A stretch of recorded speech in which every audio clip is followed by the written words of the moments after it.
Hello, everyone. Welcome to the Smart English Podcast. I'm Alex. And I'm Mia. We're so happy you're here with us today. That's right.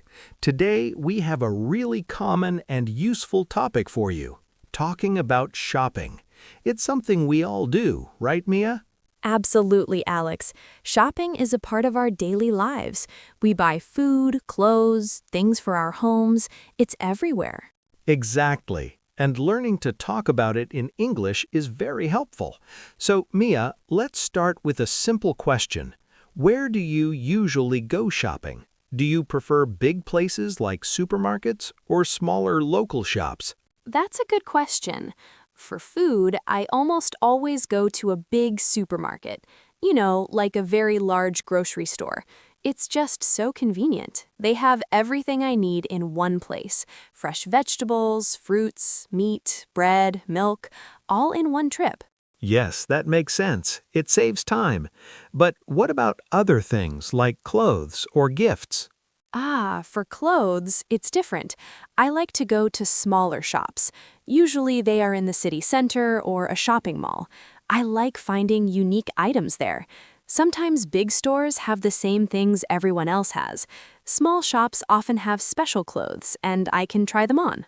I see. So big for food, small for clothes. That's a clear difference.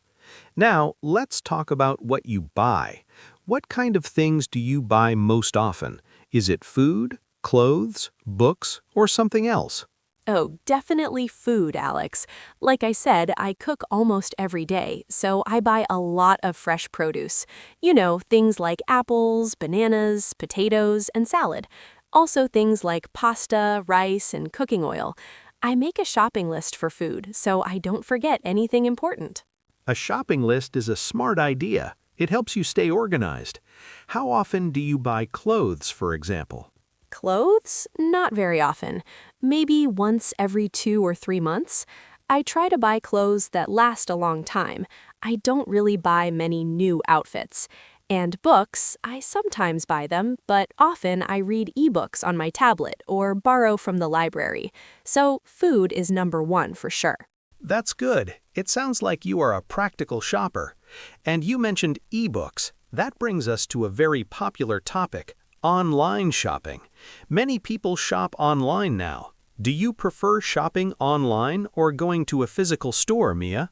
Oh, this is a great question. It really depends on what I need. For things like electronics or sometimes home decor items, I often shop online. It's just so easy. I can sit at home, look at many different products, and compare prices very quickly. And then the package comes right to my door. It's super convenient. Yes, I agree. Online shopping is very easy and quick. But for clothes, as I said before, I almost always go to a physical store. I like to try on clothes to see if they fit me well. I want to feel the fabric and see the real color. Sometimes the color on the computer screen looks different in real life. Also, if I buy shoes, I need to try them on to make sure they are comfortable. So for clothes, a real store is best for me. That makes perfect sense. It's good to see and touch things before buying, especially clothes. Have you ever had a really good or a really bad shopping experience, Mia? Oh, yes, both. A bad one? Once I bought a small kitchen appliance online. When it arrived, it was broken. I had to send it back, and it took a long time to get a new one. That was frustrating. I didn't like that at all. Oh, that's not good. That can happen sometimes with online orders. But a good experience? Last month, I found a beautiful scarf in a small boutique. It was exactly what I wanted. It was also on sale, so I got a really good price. The shop assistant was also very friendly and helped me choose. I felt really happy with that purchase. That sounds lovely. It's nice when you find a good deal and get good service. Shopping can sometimes be expensive. Do you have a budget for shopping? How do you try to save money? Yes, I definitely try to have a budget, especially for food. As I mentioned, I plan my meals for the week. This helps me only buy what I need and avoid extra things. For other purchases, I try to wait for sales. For example, I might wait for a winter sale to buy a new coat, and I always compare prices before buying something big. Those are very smart tips, Mia. Planning your meals, waiting for sales, and comparing prices. Do you use loyalty cards or anything similar? Oh, yes.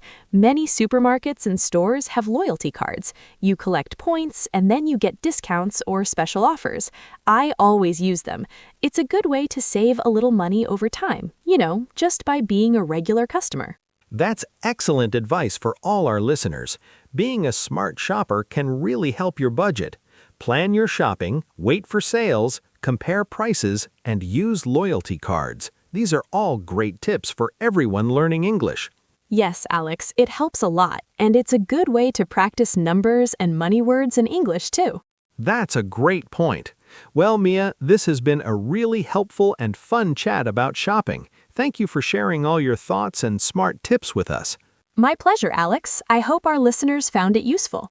I'm sure they did. And thank you, dear listeners, for joining us on the Smart English Podcast. We hope you learned some new words and phrases today about shopping. Try to talk about your own shopping habits. Where do you shop? What do you buy? We'll see you next time.